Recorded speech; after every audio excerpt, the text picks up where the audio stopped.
అనుభవం లేకపోయినా ఎంపీగా నిలబెట్టారు. ఓడిపోయినా జిల్లా కాంగ్రెస్ పగ్గాలు అప్పగించారు. రాజకీయాలు ఇంకా వంటబట్టని ఆ నాయకురాలిని ఉక్కిరిబిక్కిరి చేస్తోందో వర్గం.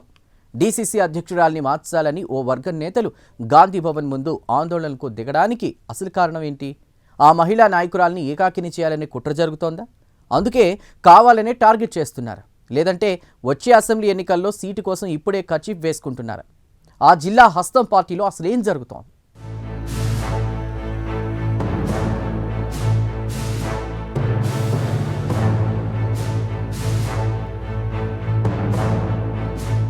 కొమ్రం భీం ఆసిఫాబాద్ డీసీసీ అధ్యక్షురాలిగా ఆత్రం సుగుణను నియమించింది కాంగ్రెస్ అధిష్టానం. అయితే ఆమె నియామకాన్ని కొంతమంది నేతలు ఇప్పటికీ వ్యతిరేకిస్తున్నారట. సీనియర్లను కాదని పార్టీలోకి కొత్తగా చేరిన వారికి అధ్యక్ష పగ్గాలు అప్పగించడాన్ని పార్టీ సీనియర్ నేతలు కూడా తప్పుపడుతున్నారట. దీంతో ఆసిఫాబాద్ జిల్లా కాంగ్రెస్ పార్టీలో 3 వర్గాల ఆధిపత్య పోరు కొనసాగుతోంది. పార్టీపై పట్టు కోసం ఎవరికి వారే కార్యక్రమాలు నిర్వహించడంతో ఆసిఫాబాద్ కాంగ్రెస్లో గందరగోళం పెరుగుతోంది. డీసీసీ అధ్యక్షురాలు సుగుణ ఒంటెద్దు పోకడలతో పార్టీకి నష్టం జరుగుతోందని ఆరోపిస్తోంది ఓ వర్గం.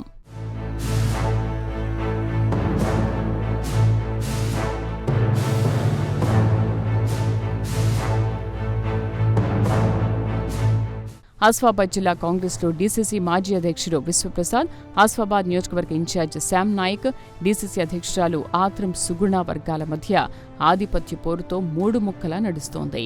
డీసీసీ అధ్యక్షురాలు చేపట్టిన కాంగ్రెస్ పార్టీ మండల అధ్యక్షుల నియామకం కూడా వివాదాస్పదంగా మారింది.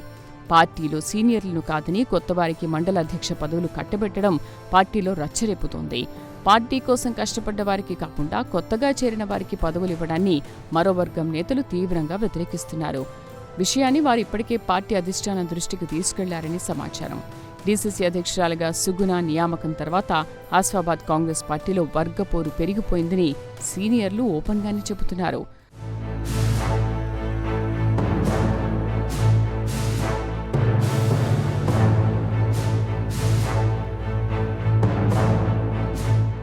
ఆసిఫాబాద్ జిల్లా కాంగ్రెస్లో ఆధిపత్య పోరు కొత్తేమీ కాదు. గతంలోనూ పలుమార్లు వర్గపోరు బహిర్గతమైంది.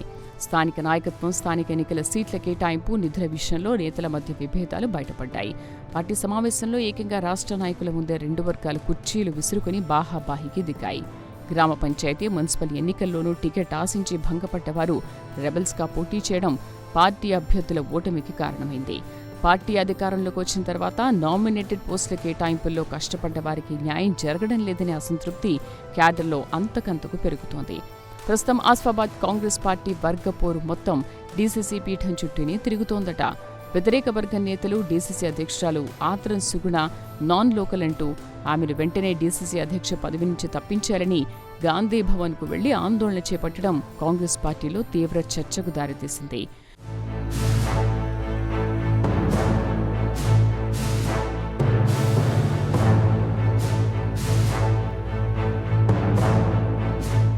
కొక్కిరాల విశ్వప్రసాదరావు 2 దశాబ్దాలుగా డీసీసీ అధ్యక్షుడిగా కొనసాగారు. రాష్ట్రంలో కాంగ్రెస్ పార్టీ కొలువు తీరిన తర్వాత పరిణామాలతో రాష్ట్ర నాయకత్వం కొత్త అధ్యక్షుల నియామకాల వైపు మొగ్గు చూపింది. ఇందులో భాగంగా ఆశావహుల నుంచి దరఖాస్తులు స్వీకరించింది. ఈ క్రమంలో ఆదివాసీ మహిళ అయిన ఆత్రం సుగుణను డీసీసీ అధ్యక్షురాలిగా నియమించింది కాంగ్రెస్ అధిష్టానం. దీంతో ఆ పదవిని ఆశించిన డీసీసీ మాజీ అధ్యక్షుడు విశ్వప్రసాద్ తన వర్గానికి పదవి దక్కకపోవడాన్ని జీర్ణించుకోలేకపోతున్నారట. అందుకే తమ నాయకురాలపై లేనిపోని ఆరోపణలు చేస్తున్నారని సుగుణ వర్గం నేతలు మండిపడుతున్నారు. గాంధీభవన్ గడప దాకా వచ్చిన ఆసిఫాబాద్ హస్తం పంచాయతీపై అధిష్టానం సీరియస్గా దృష్టి పెట్టి నేతల మధ్య సమన్వయం కుదర్చకపోతే రానున్న రోజుల్లో స్థానికంగా పార్టీకి మరింత నష్టం తప్పదంటున్నారు కాంగ్రెస్ సీనియర్లు.